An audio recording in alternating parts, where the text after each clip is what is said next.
và chồng bằng tuổi với nhau, từng là bạn thanh mai trúc mã, cùng nhau lớn lên, bên nhau cả tuổi trẻ, rồi yêu thương nhau.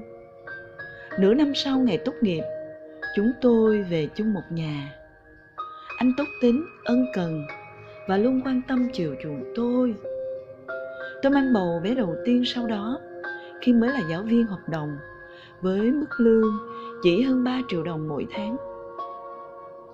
Chồng tôi sau khi ra trường không xin được việc mà chấp nhận làm công nhân ở gần nhà. Ở tháng thứ 6 của thai kỳ, tôi cũng nhận tin chồng đi nghĩa vụ quân sự. Tôi sinh con, không có chồng ở bên. Chăm con cũng không có sự giúp đỡ của chồng.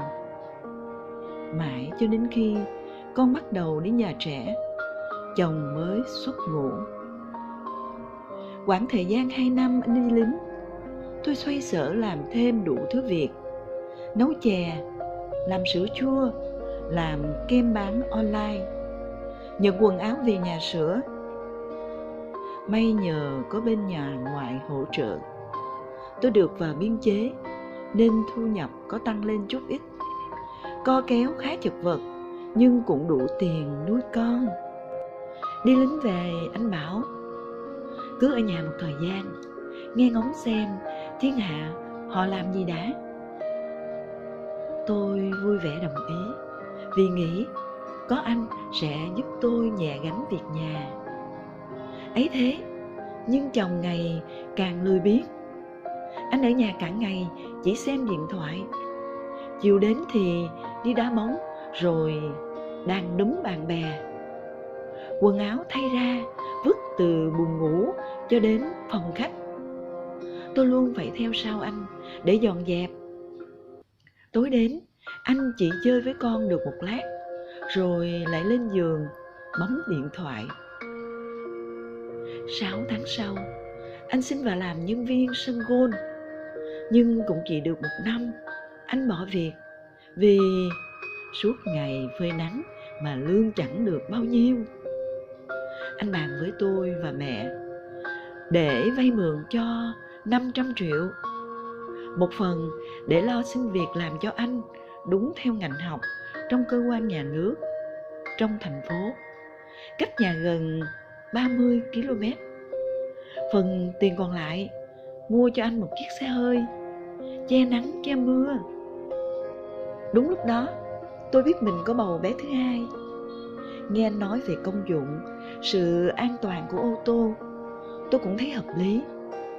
Tôi vay mượn khắp các nguồn quen biết để chạy việc, rồi mua xe cho anh. Thế là cứ sáng anh quần áo bảnh bao ra khỏi nhà, đến tối mới về.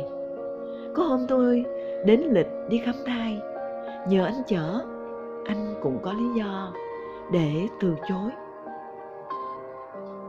Công việc mới thu nhập có tốt hơn, nhưng anh hay tiếp khách đến muộn.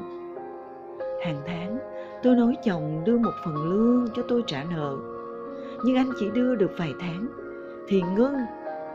Anh giải thích tiền xăng và tiếp khách tốn kém, giờ anh cần xây dựng mối quan hệ. Mà em tiêu gì mà lắm thế, tiền chứ có phải là bích đâu.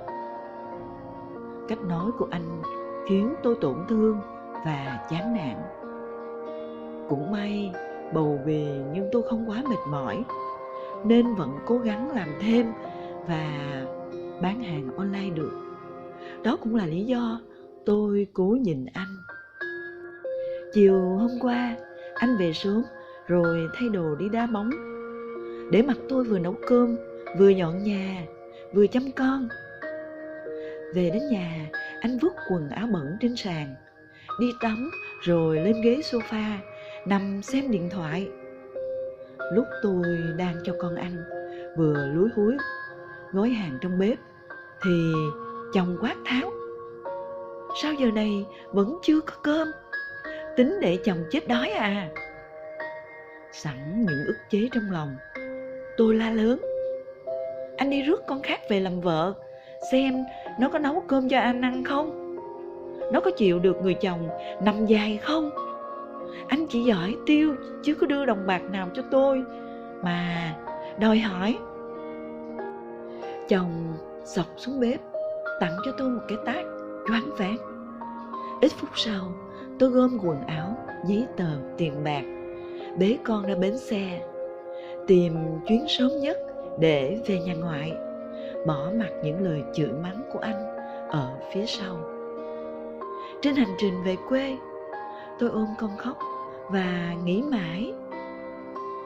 Kết hôn với người mình yêu, mình chọn, tôi đã sai từ chỗ nào? Ở gia đình khác, người vợ có thể chiều chồng và nhịn chồng đến mức nào? Tôi có công việc tốt, có nhà ngoại thương yêu, có đứa con ấm áp thế này, nhưng tôi vẫn không đủ sức lực và tinh thần để chịu đựng con người ích kỷ đó. Bế con ra đi khi đang bầu bì thế này, điều gì sẽ chờ đợi tôi ở phía trước?